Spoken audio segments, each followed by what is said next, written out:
가정의 행복을 위해서 부모의 역할이 참으로 중요합니다. 특별히 어머니는 자녀들에게 깊은 영향을 미치는 것을 우리는 잘 알고 있습니다. 미국의 6대 대통령인 존 퀸시 아담스는 말하기를 내가 나 된 것은 어머니가 만드신 것이다.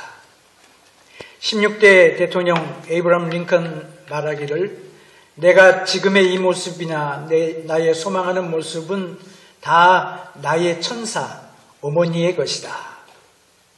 D.L. 무디 목사님은 나의 삶에서 성취한 모든 것들은 어머니의 덕택이다 라는 이야기를 했습니다. 부모로서, 좋은 부모로서 자질이 무엇이겠습니까? 여러 가지 것들이 많이 있지만 그 모든 것보다 우선돼야 되는 것이 믿음이라고 생각을 합니다. 믿음의 어머니, 믿음의 아버지에게서 믿음의 자녀들이 나오기 때문인 것입니다. 하나님을 움직이게 하는 핫버튼이 믿음이죠. 하나님은 큰 믿음을 보시면 좋아하십니다. 기뻐하십니다. 하나님은 믿음의 사람을 찾으십니다. 믿음의 사람들을 사용하십니다. 오늘 본문에 보면 이방 땅에 사는 문제가 많은 한 불쌍한 여인이 있었습니다. 그 여인이 예수님께 나왔습니다. 예수님이 이방인인 그 여인의 믿음을 칭찬하십니다. 내 믿음이 크도다 말씀하셨습니다. 그러면 주님이 칭찬하신 그 큰 믿음이 도대체 무엇이냐 하는 생각을 우리는 가지게 됩니다. 오늘 우리도 이 여인처럼 큰 믿음을 가져서 우리의 가정을 바로 세우고 하나님께 영광 돌려드리는 삶을 살게 되기를 소원합니다. 첫 번째로 어머니의 큰 믿음은 예수님께 나가는 믿음입니다. 본문의 사건은 여러 가지로 중요한데 25절에 보면 가나안 여자라는 이 여인은 마가복음에 보면 수로보니게 여인입니다. 특별히 본문은 이 여인이 페니키아에 복속되어서 살던 가나안 족속이라고 이야기를 했습니다. 페니키아는 유대인의 관점에서 보게 되면 이방의 땅입니다. 유대인들은 자신들은 하나님의 택한 선민이라고 그렇게 믿고 주장하면서 이방인들을 개처럼 여겼습니다. 하물며 가나안 여인은 더 낮은 위치에 있습니다. 그런데 이 여인의 믿음을 왜 주님은 큰 믿음이라고 하셨을까요? 마태는 이 사실을 설명하면서 이 여인이 이방 여인이지만 예수 그리스도가 누구신지를 분명히 알았다라고 표현합니다. 유대인들을 위하여 첫 번째 기록된 이 마태복음 구속사적인 관점에서 접근을 하면서 이방 여인의 입을 통하여 최초의 신앙 고백이 나오게 하십니다. 예수님이 왕이시고 예수님이 주이시고 예수님이 메시아이시다. 다윗의 자손이란 말은 메시아란 말이죠. 그리스도다 하는 것을 증거합니다. 예수님은 이 여인의 모습을 짧은 세 마디로 대답하시는데 내 믿음이 크도다. 우리가 다 주님 앞에서 듣고 싶은 말씀 아니겠습니까? 주님 안에서 주님의 이런 응답을 받는 그런 귀한 믿음을 가지게 되시기를 바랍니다. 예수님의 생각과 우리의 생각이 달라요. 믿음에 대한 생각도 다른 것 같아요. 우리가 생각할 때 오래 믿는 믿음이 큰 믿음이라고 생각합니다. 사실 오래된 믿음은 귀하고 복됩니다. 그런데 이 여인은 그런 조건이 안 맞잖아요. 이제 예수를 믿기 시작한 믿은 그런 사람이에요. 많은 지식이 큰 믿음이다.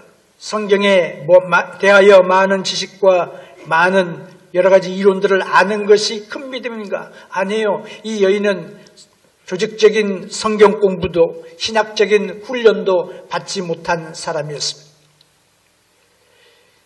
큰 믿음은 전통이 아닌가?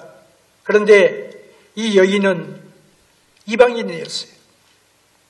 이 여인이 가지고 있는 것은 뭐냐? 예수님을 향하는 마음, 예수님을 향하는 믿음, 예수님께 나오는 그 믿음을 말하고 있습니다.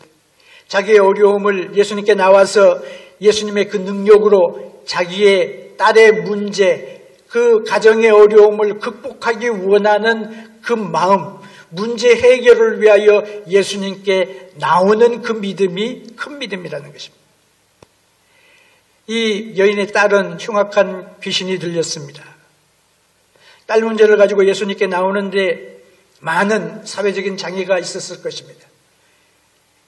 이분은 여인이었고 예수님 당시의 여인의 그 위치는 우리가 잘 알죠. 더군다나 이방인이었고 특별히 이방인 중에서도 가난한 여인이었습니다. 멸망당해도 마땅할 그런 사람이었어요. 아니 진즉 죽었어야 될 족속입니다. 그런데 이 어머니는 모든 장애를 극복하기 위하여 예수님의 도우심을 구하러 나오는 것입니다. 우리가 우리의 어려움을 경험했을 때에 이것을 어떻게 극복하느냐, 나의 장애를 어떻게 극복하느냐, 믿음이 필요한 거예요. 믿음이 있어야 이 어려움을 이겨나갈 수가 있습니다. 그런데 예수님의 반응이 우리가 지금까지 성경을 통해서 이렇게 깨달아온 발견한 예수님의 평소의 모습이 아니에요. 예수님이 얼마나 따뜻하신 분입니까? 얼마나 사랑이 넘치시는 분입니까? 그런데 오늘 예수님은 도움이 필요한 그 여인을 거부하시는, 무시하시는 매정한 모습으로 보여지게 되었습니다. 물론 예수님이 매우 바쁜 하루를 지나셨습니다. 갈릴리 바다에 계셨고 5,000명을 먹이시고 제자들을 풍랑 가운데서 건져주시고 병든 자들이 끊임없이 주님을 찾아왔을 때에 그들을 다 치유해 주셨습니다. 그 다음엔 바리새인들이 와가지고 예수님을 향하여 집요하게 공격을 합니다.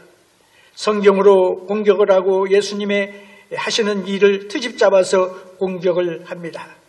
얼마나 피곤하셨겠어요. 예수님은 자기의 공생애가 이제 얼마 남지 않은 것을 아시고 제자들과 함께 시간을 보내기 위하여 이곳에 오셨습니다. 유대인 땅을 떠나서 두로와 시돈의 땅, 지금의 레바논 쪽으로 가신 거예요. 그런데 거기서도 예수님을 찾아온 사람들이 있었습니다. 그 중에 이 여인이 있는 것이죠. 이 여인은 예수님의 주목을 끌기 위하여 큰 소리를 지릅니다. 예수님이 그 소리를 무시하시는 거예요. 보다 못해서 지자들이 예수님께 아뢰입니다. 예수님, 이 여자 돌려보내야 되지 않겠습니까? 계속해서 따라오면서 시끄럽게 하는데 귀찮으니까 빨리 해결해주고 보내십시오. 그런 의미가 되겠죠. 그런데 놀라운 것은 예수님이 별로 관심이 없어요. 근데 사실은 어떻습니까? 스토리의 전개를 보면서 우리가 말씀을 이렇게 묵상해 보면 예수님이 이 여인에 대하여 깊은 관심을 가지고 계심을 보게 됩니다. 예수님은 이 여인이 가지고 있는, 여인이 생각할 때에 나의 필요, 나의 문제라고 생각하는 그것 외에 또 다른 면을 예수님은 관심을 보이고 계시는 거예요. 물론 자기의 딸이 귀신으로부터 해방되는 것, 고침받는 것도 중요하지만 이 여인의 믿음의 증진에 대하여 예수님이 관심을 가지고 계셨어요. 그래서 예수님은 어머니의 믿음을 테스트하고 있습니다. 예수님이 어머니의 믿음을 보지 못해서가 아니죠. 예수님은 우리의 중심을 보시기 때문에 사실 우리가 말로 표현하지 않아도 우리의 속마음을 아십니다. 그런데 이 여인으로 하여금 믿음으로 장애를 극복하고 더 큰 믿음을 소유하게 하시기 위하여 지금 무관심함을 하는 것처럼 보이시는 거예요. 더 강한 믿음을 가지고 그 강한 믿음으로 앞으로 다가올 많은 어려움과 역경들을 이겨나가기를 원하시는 것입니다. 우리의 삶에는 사실 많은 어려움이 있습니다. 부모로서 참 어려움이 많죠. 자녀들의 여러 가지 이슈나 문제를 보면서 우리가 돕고 싶어도 내 힘으로 안 된다 하는 것을 우리가 뼈저리게 느낄 때가 많이 있습니다. 자녀들이 경험하는 어려움, 가정에 임하는 이런 어려움을 때문에 우리가 낙심하고 절망하게 되는데 우리는 주님께 나의 문제를 가지고 나와야 되는 것입니다. 큰 믿음은 주님께 나와서 어려움을 극복하는 것입니다. 우리 모두가 큰 믿음의 사람들 되시기를 주의 이름으로 축복합니다. 두 번째로 어머니의 큰 믿음은 포기하지 않는 믿음입니다. 절망 가운데서 자녀를 포기하지 않는 것은 믿음의 모습입니다.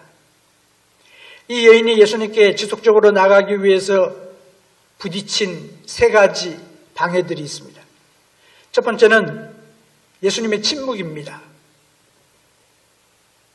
다윗의 자손을 부르면서 불쌍히 여겨달라, 긍휼히 여겨달라고 자기의 문제를 아랬음에도 불구하고 주님이 침묵하시는 것입니다. 그걸로 포기하지 않았어요. 23절에는 제자들이 보이는 그런 냉담함인 것입니다. 그들의 책망 같은 시끄럽게 하지 말라 하는 그런 그들의 태도가 있었음에도 불구하고 주님을 향하는 그 마음이 약해지지 않았어요. 가장 큰 장애가 뭡니까? 예수님의 태도죠. 냉담한 태도. 마치 예수님은 너는 나랑 아무런 관계가 없어 라고 하시는 것 같은 그런 태도를 그가 경험을 합니다. 그런데 이 여인은 예수님이 하시는 말씀이나 예수님의 자기가 처해 있는 그 상황을 분석하지 않았어요. 포기하기를 거부하고 믿음으로 더 예수님께 적극적으로 나갑니다. 멀리서 소리 지르다가 이제는 예수님 앞에 나왔습니다. 예수님 앞에 나와서 확실하게 자기의 믿음을 고백합니다. 주 다윗의 자손이여 나를 불쌍히 여기소서. 내 딸이 흉악히 귀신 들렸나이다. 주 다윗의 자손이여, 예수님이 그리스도라는 거죠. 예수님이 메시아라고 하는 거죠. 왕이라고 하는 거죠. 유대인들도 아직 깨닫지 못한 그런 하나님의 우리로 하여금 알기 원하시는 계신데 이 고백을 이 여인이 하는 거예요. 예수님께 대하여 확실한 믿음을 가졌어요. 예수님을 구원자로 메시아로 믿었습니다. 베드로의 신앙 고백이 참 유명하잖아요. 근데 16장에 마태복음 16장에 베드로의 신앙 고백이 나오는 거예요. 아무도 고백하지 않은 그때에 이 여인이 예수님이 누구신지를 깨닫고 믿음을 고백하는 것입니다. 뿐만 아니라 이 여인은 예수님 발 아래 엎드렸습니다. 예수님 도와주세요. 절망 중에서 포기하지 않고 예수님께 손을 내미는 것이 큰 믿음이라는 것입니다. 예수님이 태도가 냉정한 것 같았지만 예수님은 이 여인을 포기하지 않으셨습니다. 우리가 삶 속에서 포기하지 않을 때가 있습니다. 포기할 수 없을 때가 있습니다. 그것은 내가 소망이나 비전이 있으면 포기하지 않습니다. 내가 비즈니스를 경험하면서 여러 가지 어려움이 있습니다. 어려움이 있는데 이거 틀림없이 여러 가지 자료나 분석이나 트렌드나 그리고 이 모든 것들을 볼 때에 소망이 있다라고 생각하면 어떻게 해서든지 견디는 것이 사람의 마음입니다. 이 여인은 딸에 대하여 간절한 소망이 있었어요. 지금 비록 흉악히 귀신 들려가지고 고생당하고 있지만 이 딸의 병이 낫기만 하면 좋겠다. 지금은 흉악한 귀신 들려서 고생하여도 병이 나으면 자기 몫을 감당할 그런 딸이 될 것이다. 그런 믿음이 있었어요. 그래서 소망 가운데 포기하지 않는 것입니다. 어려움 중에서 낙심하지 말고 어려움 중에서 비전을 갖는 것이 축복입니다. 어려움 중에서 소망을 갖는 것이 은혜입니다. 소망이 어떻게 생겨요? 주님을 바라볼 때에, 주님께 나올 때에 소망이 생기는 거죠. 이 여인이 그래서 주님을 포기할 수가 없어요. 소망이 있으니까. 주님을 바라볼 때 가능한 것이 바로 이런 비전이고 소망인 것입니다. 우리도 어려운 가운데서 주님을 바라보고 소망을 갖게 되시기를 주의 이름으로 축복합니다. 사랑을 하면 포기하지 않습니다. 사랑하게 되면 다른 사람이 다 포기해도 포기할 수 없습니다. 대표적인 예가 누가복음 15장 잃어버린 아들의 비유죠. 어떤 분은 잃어버린 아들들의 비유다. 그렇게 말합니다만 모든 사람을 실망케 한 아들이 있었어요. 둘째 아들. 아버지에게 두 아들이 있었는데 둘째가 다른 사람들을 실망하게 만들었어요. 다른 사람들은 다 집을 떠나서 허랑방탕하게 살기 위하여 타국에 가서 모든 것들을 다 탕진한 둘째 아들을 포기를 했습니다. 심지어는 그의 형도 동생에 대해서 포기를 했어요. 너는 내 동생이 아니다. 그런 거예요. 우리 가문에 먹칠을 하고 재산을 미리 상속받아가지고 재산 처분해서 도망쳐서 다 망가뜨려 버린 너를 내가 더 이상 보지 않겠다. 상종하지 않겠다. 아버지 앞에서 당신의 아들이라 그래요. 자기 동생이라고 안 그러고. 이 형의 마음이에요. 잃어버린 형의 마음이죠. 그러나 아버지는 집을 나간 아들을 포기하지 않았습니다. 늘 아버지의 마음속에는 멀리 떠난 타락한 그래서 세상으로 간 아들을 기다리고 있습니다. 아들이 오지 않나 눈길이 항상 동네 어구에 가 있는 거예요. 도망간 아들이 돌아오게 되었을 때에 아버지가 제일 먼저 알아봤어요. 아버지가 먼 발치에서 아주 먼 거리에서 들어오는 그 모습을 아버지가 보았어요. 거지 옷을 입고 냄새나고 얼굴이 아주 망쳐져 가지고 사람들이 분별할 수 없을 정도로 망가진 이 아들을 아버지는 멀리서 바라봤어요. 그래서 맨발로 달려가는 냄새나는 것을 얼싸안는 것입니다. 이미 용서해 줬어요. 옷을 갈아입히고 목욕을 시키고 더러운 그에게 반지를 끼워주고 지위를 회복시켜주고 그리고 잔치를 벌리는 거예요. 왜 이런 차이가 생길까? 사랑의 차이인 거죠. 어머니의 사랑의 마음은 이 딸을 고치면 이 딸을 통해서 내가 노후 보장을 받겠다, 호강하겠다 이런 생각이 아니에요. 내가 너를 사랑하기 때문에 포기할 수 없다라고 하는 것입니다. 어떤 의미에서 그런 의미에서 이 여인은 그 사랑의 가장 본질적인 부분을 경험하고 있는 것입니다. 우리가 기억해야 될 것이 있죠. 예수님께서 이미 첫 번째 행동을 시작하셨잖아요. 이 여인이 예수님 찾아서 갈릴리까지 간 것이 아니라 갈릴리에서 예수님이 시돈과 두로 땅으로 들어오셨다고 하는 거죠. 먼저 예수님이 찾아오셨다고 하는 것입니다. 여기에 우리의 소망이 있습니다. 나의 문제를 아시고 가깝게 찾아오신 하나님, 나의 아픔을 위하여 나에게 다가오신 예수님이 우리에게 있습니다. 우리가 주님께 먼저 나온 것이 아니라 주님이 이니셔티브를 띠고 우리에게 다가오셨습니다. 주님께서는 우리에게 늘 다가오시죠. 우리 가정의 어려움을 통하여, 때로는 사업의 어려움을 통하여, 때로는 관계의 어려움을 통하여 우리에게 다가오십니다. 지금 내가 나를 바라봐야 될 때다. 믿음을 활용해야 될 때다. 하나님을 의지해야 될 때다. 말씀하시는 거예요. 때로는 우리의 성공을 통하여, 우리의 승리를 통하여 우리에게 다가오시기도 합니다. 포기하지 않는 이유가 뭐냐? 우리에게 가까이 오시는 주님이 계시기 때문에 포기할 수 없는 거예요. 한 아들이 학교를 그만두려고 마음에 작정을 했습니다. 학교 생활이 모든 것에 나는 이제 fed-up 됐다. 더 이상 나는 학교 안 나가겠다. 다 집어치우겠다. 그 아들을 바라보고 있던 아버지가 다가가서 이야기를 합니다. 아들아, 그만두어서는 안 돼. 포기해서는 안 돼.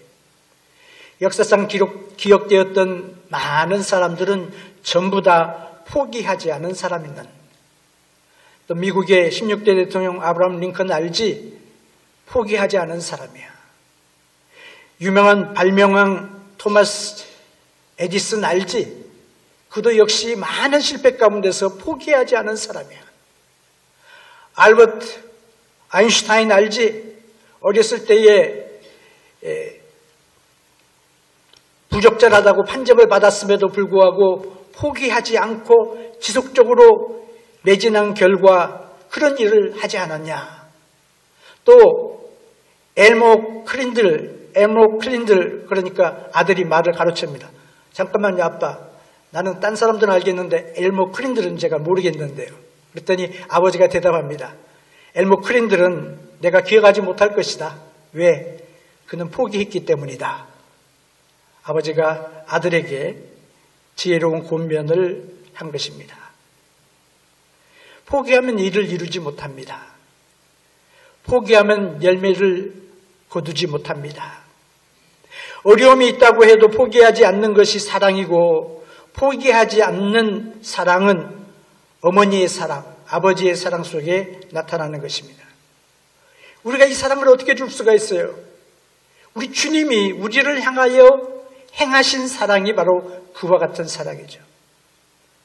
가난한 여인, 이 여인이 예수님을 믿는 믿음 때문에 자기 딸을 포기하지 않았습니다.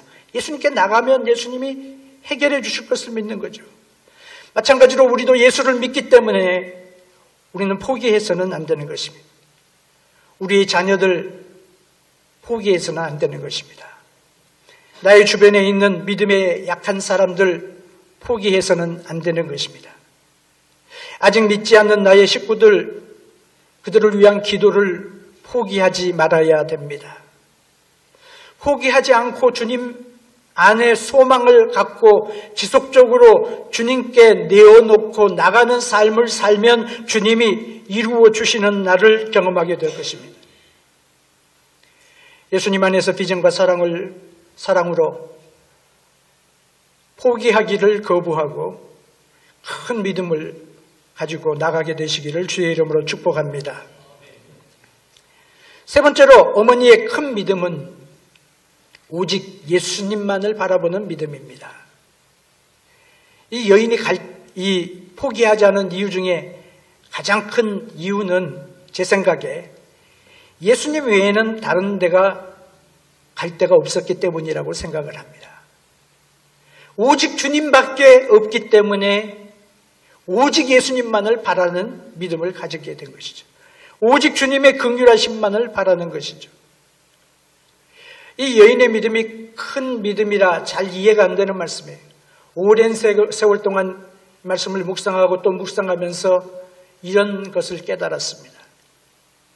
이 여인의 믿음이 큰 믿음인 이유는 이 여인은 은혜의 본질을 깨달았기 때문이다. 은혜가 무엇인지를 이 여인을 통하여 보여주시는 거죠. 그리고 그 은혜, 주님의 긍휼하심의 본질이 이것이다 하는 것을 여인을 통해 우리에게 교훈하시는 것입니다. 이 여인은 자기가 주장할 게 아무것도 없는 줄을 알았어요. 이방 여인, 더군다나 가나안 여인, 귀신 들린 땅 가진 여인, 내놓을 게 뭐가 있습니까? 그러니까 어때요? 전적으로 주님의 은혜에 의존하는 거예요. 전적으로 주님만 바라보는 거예요. 이 정도면 받아주셔야 되는데 예수님의 대답이 너무도 냉정하잖아요. 근데 그 여인이 그 말을 들으면서 낙심하지 않았어요. 주님이 뭐라고 말씀하십니까? 자녀의 떡을 취하여서 개들에게 던짐이 마땅치 아니하다. 다른 말로 하면 자녀는 이스라엘 백성이고 개인은 너다, 그 말이잖아요.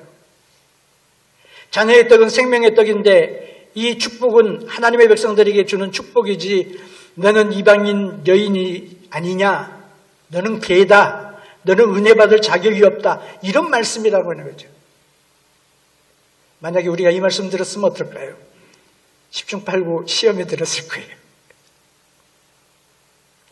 우리가 사람들 관계 속에서, 인간관계 속에서, 사회생활에서, 성도들 관계 속에서 드는 시험이 이런 수준의 것들이죠. 기분이 나쁘다, 그런 거 아니에요?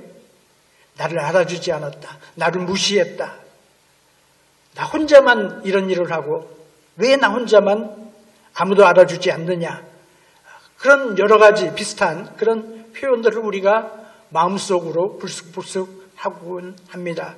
그런데 믿음이 뭐냐? 믿음은 그런 것이 아니에요. 이 여인이 예수님의 그 말씀을 들으면서 시험에 들지 않았어요. 왜 그랬을까요? 이 여인은 예수님을 믿었어요. 이 여인은 예수님을 알았어요. 우리가 서로 관계 속에서 시험이 드는 이유는 상대를 온전히 알지 못하기 때문에 오는 경우들이 참 많은 것 같아요. 우리들 사이의 문제도 그렇습니다. 서로를 모를 때에 조그만 일을 가지고도 시험이 듭니다. 걸림이 됩니다. 그러나 상대방을 알게 되면, 상대방의 마음을 알게 되면, 상대방의 좋은 점을 알게 되면, 상대방이 하나님을 사랑하는 마음을 알게 되면 그런 상대방의 실수나 상대방의 순간적인 태도나 상대방의 말에도 시험이 되지 않습니다. 나게 이해가 안 되는데 이해하려고 하고 또 노력을 할 때에 우리 주님께서 우리에게 용서하는 마음을 주시고 또 상황이 이해되게 하시는 것입니다. 제가 믿는 것은 우리들의 관계가 이런 관계인 줄로 믿습니다. 이 이름 없는 여인은 이 문제로 마음이 상하지 않았어요. 이 여인이 예수님을 미리 본 적이 없지만 처음 뵙는 것이지만 예수님에 대한 이야기를 많이 들었을 것입니다. 예수님을 그리고 그것을 믿었을 것입니다. 그러니까 예수님이 이렇게 문전박대를 함에도 불구하고 예수님께 나와가지고 매달리는 것 아니겠어요? 예수님께서 고쳐주시는 이유가 무엇입니까? 고쳐달라고 구하는 그 여인 때문입니까? 아니다. 결단코 그렇지 않다. 여인은 믿었어요. 예수님이 고쳐주시는 그 이유는 고쳐주시기 원하시는 예수님 때문에 우리 딸을 고쳐줄 거다. 나를 치유해 주실 것이다. 그렇게 믿었습니다. 우리를 긍휼히 여기시는 예수님을 믿은 것입니다. 세상의 소망은 예수님밖에 안 계시는데 내 사랑하는 딸을 귀신이 괴롭힐 때마다 견딜 수가 없는 게 어머니의 마음이에요. 딸의 필요가 나의 필요고 딸의 문제가 나의 문제고 딸의 아픔이 나의 아픔이 되었어요. 그래서 이 여인의 믿음, 예수님에 대한 믿음이 있기 때문에 무관심하게 보이시고 냉담하게 대하시는 예수님의 태도에 의하여 포기하지 않은 거예요. 우리 같으면 아마 포기하고 돌아갔을 것입니다. 날 보고 개라고? 내가 개인 줄은 알지만 그 이야기를 들으니까 너무 기분 나쁘다. 아마 그런 마음을 가졌을 것입니다. 우리가 포기할 수 없는 때가 있습니다. 언제 포기하지 않습니까? 다른 옵션이 없으면 포기할 수가 없어요. 그냥 매달릴 수밖에 없어요. 우리에게 다른 옵션이 없으면 굉장히 불안해집니다. 불안해지죠. 그래서 사람들은 옵션이 많은 걸 선호합니다. 옵션이 많을 때 좋아합니다. 그런데 옵션이 없이 오직 예수님만 바랄 때에 사실은 은혜가 임하는 것입니다. 그 과정 속에서 우리의 믿음이 자라는 것입니다. 이 교회만 교회야? 다른 교회도 많아. 내가 당신에게 이런 구차한 소리 듣고 살아야 되겠어? 당신 안 보고도 나는 얼마든지 잘 살 수 있어. 내 주변에 친구들이 얼마나 많은 줄 알아? 심지어는 우리 주님께 대해서도 아니 주님 내가 지금까지 몇 년을 믿으면서 그렇게 기도하고 간구하고 원했는데 내 기도를 아직도 응답하지 않습니까? 내가 예수님만 믿어야 됩니까? 다른 길로 가겠습니다. 그리고 세상 길로 가는 사람이 있어요. 그런데 이 여인은 예수님이 누군 줄 알았어요. 하나님으로 믿었습니다. 다윗의 자손이고 약속된 구세주, 구원자, 메시아, 그리스도임을 믿었습니다. 믿음의 시작이 뭐죠? 예수님이 누구인 줄을 알고 그것을 믿을 때에 믿음이 시작되는 것입니다. 예수님이 하나님이시고 나를 위하여 오셔서 십자가에 나의 죄를 대신하여 지시고 3일 만에 부활하시고 나를 위하여 다시 오시는 그 예수님을 받아들일 때 나의 구원자 예수님을 믿을 때에 큰 믿음이 생겨지게 되는 거예요. 이 사실을 알게 되면 다른 데 갈 데가 없어요. 오직 예수님 앞에 나오는 것입니다. 다른 데 갈 데가 없으면 예수님을 포기할 수가 없죠. 예수님 밖에 길이 없으니까. 포기하지 않을 때에 메어 달리게 되는 것이에요. 그래서 우리는 늘 많은 옵션을 즐기는 것이 아니라, 많은 옵션을 즐기는 것은 다른 세상 사람들이 많이 하는 것입니다. 그렇죠? 초이스가 많은 거 좋아하잖아요. 근데 신앙은 뭐냐? 주님을 섬기는 것은 뭐냐? 다른 데 갈 데가 없다. 예수님밖에 없다. 다른 데 갈 데가 없다. 우리 집밖에 없다. 다른 데 갈 데가 없다. 우리 교회밖에 없다. 이런 마음의 자세를 가지고 살 때에 진짜 신앙생활을 하게 되는 거죠. 그 마음 가지고 주님을 섬길 때에 하나님의 은혜가 나에게 임하고 넘쳐나게 되는 것입니다. 진짜 헌신이 시작되는 것입니다. 저는 이런 마음으로 부족하지만 지금까지 이 교회를 섬기며 이곳에서 사역을 감당하고 있습니다. 우리 사랑하는 장로님들, 권사님들, 그리고 모든 성도님들이 바로 이런 마음으로 주님을 섬기는 줄로 믿습니다. 주님이 이런 마음을 기뻐하시는 거예요. 오직 주님만을 바라보는 마음. 나 같은 죄인을 주님이 왜 받으셨는 줄 아시죠? 뭐 내가 잘했기 때문에? 그게 아니에요. 나 자신 때문이 아니라 죄인인 나를 사랑하시는 우리 주님의 사랑 때문에 우리를 받으신 거예요. 이것이 뭐냐? 은혜의 핵심적인 요소예요. 이 여인은 주님의 은혜가 무엇인지를 깨닫고 믿었습니다. 그래서 자기의 자격 때문에, 부족한 것이 많은 이런 자격 때문에 주님이 자기를 결단코 버리지 않으실 거라고 하는 것을 믿었습니다. 하나님의 구원의 역사의 핵심을 깨닫고 있는 거예요. 이것이 큰 믿음인 것입니다. 더 나아가서 예수님을 바라보는 믿음은 주님이 주시는 부스러기가 세상이 제공하는 충만함보다 더 크다고 믿는 것입니다. 사실이 그렇고요. 큰 믿음의 어머니가 예수님만을 바라보는 그 믿음 가지고 예수님을 기쁘게 하는 대답을 드렸습니다.